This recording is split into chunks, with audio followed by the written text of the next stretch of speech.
안녕하세요. 노른자의 최진주입니다. 안녕하세요. 노른자의 이봉우입니다. 안녕하세요. 김원경입니다. 네, 오늘 봉우 삼촌이 가져온 뉴띵뉴스 무엇인가요? 신경 꺼입니다. 네, 신경 꺼? 무슨 말이죠? 네, 사실 구체적으로는 평등법, 차별금지법 얘기를 제가 가져왔어요. 그런데 이 차별금지법이라고 하면은 이건 동성애를 허락하는 법이야. 동성애는 죄악이야. 이상한 얘기를 하는 분들이 너무 많아. 근데 이제 남의 정체성에 대해서 신경 좀 꺼라. 그런 차원에서 제가 오늘 가져왔습니다. 네, 평등법이랑 차별금지법에 대한 얘기를 하려고 하는 것 같은데요. 근데 두 법이 다른 건가요? 사실 차별금지법은 지난 6월 29일에 정의당에서 발의를 한 법이고요. 는 평등 및 차별금지에 관련한 법률에서 평등법은 국가인권위원회가 6월 30일 바로 다음날 국회에 입법을 촉구하면서 낸 법안의 이름이에요. 그러니까 법안의 이름은 다르니까 다른 법이죠. 하지만 기본적으로 취지와 뼈대가 비슷한 법이다. 그래서 제가 아주 중요한 핵심만 읽어드리면 이래요. 성별 정체성, 성적 지향, 장애, 질병, 신체 조건, 출신 지역, 인종, 피부색, 임신, 혼인 여부, 종교, 사상, 사회적 신분, 학력 등으로 합리적인 이유 없이 고용, 재화 및 용역의 공급 이용, 교육, 행정 및 사법 절차 서비스의 제공과 이용에서 개인이나 집단을 분리, 구별, 제한, 배제하거나 불리하게 대우하는 걸 금지한다. 요게 핵심입니다. 그런데 이걸 한마디로 하면 뭐예요? 사회적, 구조적, 제도적으로 가해지고 있는 소수자와 약자에게 가해지고 있는 차별을 금지하겠다. 요겁니다. 간단하게 얘기하면은. 그런데 이게 역사가 좀 됐습니다. 사실 유엔이 인권위원회 등 각종 산하기구를 통해서 2007년부터 2017년까지 우리 정부에 무려 9번이나 포괄적 차별금지법 제정을 권고했어요. 권고했는데 못하고 있는 거야. 2017년 이후에도 여러 번 했습니다. 그래서 2006년에는 국가인권위원회가 노무현 정부였습니다. 정부의 차별금지법 제정을 권고하기로 했습니다. 안 됐어요. 국회에서도 17대부터 19대까지 6번이나 국회의원이 발의를 시도했습니다만 전부 다 폐기되거나 발의도 못했습니다. 왜 발의를 못했냐? 왜 안 됐느냐? 요즘 유명하죠? 보수 개신교계 최근에 광화문 나가서 코로나19 퍼뜨린 사랑제일교회 그런 분들이 보수 개신교에서 동성애는 굉장히 나쁜 거고 죄악이고 질병인데 이거를 합법화하려는 거다. 없애야 된다. 이렇게 반대를 하면서 못한 겁니다. 국회의원들은 또 표가 떨어져 나갈까봐 못해요. 적극적으로 못하고 있는 겁니다. 그러나 국가인권위원회가 14년 만에 다시 들고 나왔습니다. 평등법 이제는 해야 된다. 왜 14년 만에 다시 들고 나왔을까? 세상이 많이 변했거든. 2006년에 처음 해달라고 했을 때와 세상이 너무 많이 달라졌어요. 옛날에는 얘기도 못 꺼냈던 직장 내 괴롭힘, 직장 내 성희롱, 위계에 의한 성폭력 이런 거 지금 막 공론화되잖아요. 이런 것도 법에 반영해야 된다. 그리고 유튜브, SNS로 매체 환경이 너무 많이 변해서 요새 누가 텔레비로 뉴스를 보나? 다 유튜브로 보죠? 그런데 그 유튜브에서 5.18 희생자에 대한 혐오, 차별, 성소수자에 대한 혐오, 차별 너무 많이 나온단 말이야. 이런 거 어떻게 규제할 거야? 이렇게 변한 세상을 반영하기 위해서 법을 새로 평등법을 제안했다. 이렇게 정리해드릴 수 있겠습니다. 거의 뭐 약간 약장사 같이 굉장히 빠르게 재미있게 이야기를 해주셨는데요. 진주는 어때요?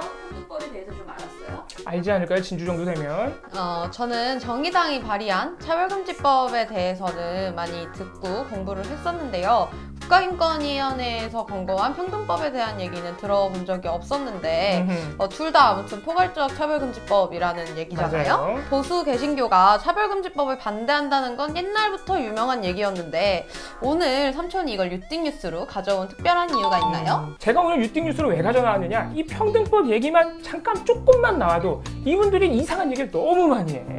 뭐 수간 이런 얘기 또 나와요. 그래서 오늘 가장 심각하고 웃긴 것들 위주로 한번 풀어봐야겠다. 그래서 가져왔습니다. 네, 우선 첫 번째, 동성애를 반대하고 설교하는 목사를 막 잡아다가 처벌하는 법이다 라는 얘기가 있어요. 동성애 반대 처벌법이다. 목사 처벌법이다. 뭐 이런 얘기 아마 보도로도 보셨을 거예요. 포털에 그런 뉴스가 있어. 놀랍게도. 이거 법안 읽어보기만 해도 뻥인 걸 알 수 있습니다. 평등법, 차별금지법 둘 다 금지하는 차별의 영역이 뭐냐? 내가 좀 딱 정해놨어요. 고용, 재화 및 서비스의 이용 및 공급, 교육, 행정, 사법 서비스의 제공 및 이용. 이게 무슨 말이에요?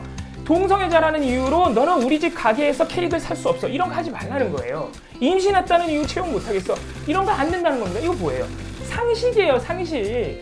상식적인 것을 법으로 규정해 놓겠다. 이 정도 의미죠. 실제로 지금 길가에서 또는 교회에서 누군가가 동성애는 죄악이야, 질병이야, 다 죽어야 돼. 이런 식으로 소리치고 다녀도 평등법은 물론이고 그 어떤 현행법으로 잡아갈 수가 없어요. 그러니까 이거는 말도 안 되는 얘기다. 주변 가게에서 너무 시끄럽다고 고소를 하거나 신고를 해서 진짜 너무 심하게 소동을 부린다. 그럼 잡혀갈 수 있지만 솔직히 그거는 이 동성애를 반대해서 잡혀가는 게 아니죠. 소란을 피워서 잡혀가는 거죠. 이거 완전히 다른 얘기죠. 네. 그 상인이 너무 시끄러워서 영업 방해로 고소를 할 수는 있는 거죠.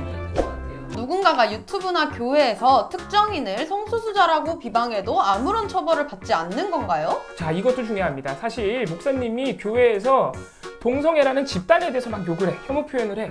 그러면은 잡아갈 수 없어요. 그런데 이분이 특정인을 이름을 거론하면서 막 공개적으로 비난을 한다. 이러면 처벌받을 수 있는데 이것도 그 사람을 동성애라고 혐오 표현해서 잡혀가는 건 아니고 특정 개인에 대한 명예훼손이니까 그 명예훼손 당한 분이 명예훼손으로 소송을 걸면은 처벌이 가능하죠. 네, 그러면 두 번째 얘기로 넘어갈게요. 두 번째, 평등법이 모든 성적 지향을 허용하기 때문에 소아성애나 수간까지 합법화하는 법이라는 얘기가 있어요. 이거 또 나왔죠? 자, 우리 저번 유띵뉴스 1화 동화책 보고 소아성애 수간 이종간 결합 생각했던 분들이 있었죠. 토끼와 펭귄이 사랑해서 나온 토팽이 기억나세요? 저 너무 좋아하는데 그거 보고도 이종간 결합이래, 수간이래. 그거랑 똑같은 거예요. 그러니까 이분들 생각, 동성애를 반대하고 평등법을 반대하는 사람들의 생각은 뭐냐? 동성애나 트랜스젠더 같은 이런 다양한 정체성, 사람들의 정체성이 소아성애, 수간과 같은 기형적 불법적 행위랑 똑같다고 생각하고 있는 거예요. 그런데 이건 말이 안 돼. 또 평등법에 수간 같은 건 당연히 언급도 안 되고 합법화도 안 합니다. 그러니까 동성애는 뭐예요? 이성애도 마찬가지지만 인격적으로 동등한 사람들 간의 소통, 공감, 교감을 통해서 서로 동의해서 관계를 맺는 거죠. 사랑을 하는 거예요.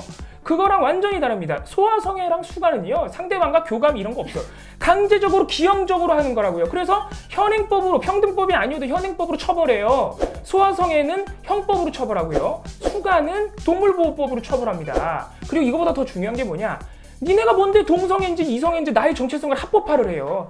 애초에 그건 합법화의 대상이 아닙니다. 내가 남자 이성애자인 거라 법으로 인정해줘야 인정이 됩니까? 아니야. 그냥 내비둬도 그 다 인정되는 거라고요. 그래서 애초에 동성애는 합법화의 대상이 아니다. 딱 봐도 너무 말이 안 되는 말이라 믿는 사람이 있을지 모르겠는데.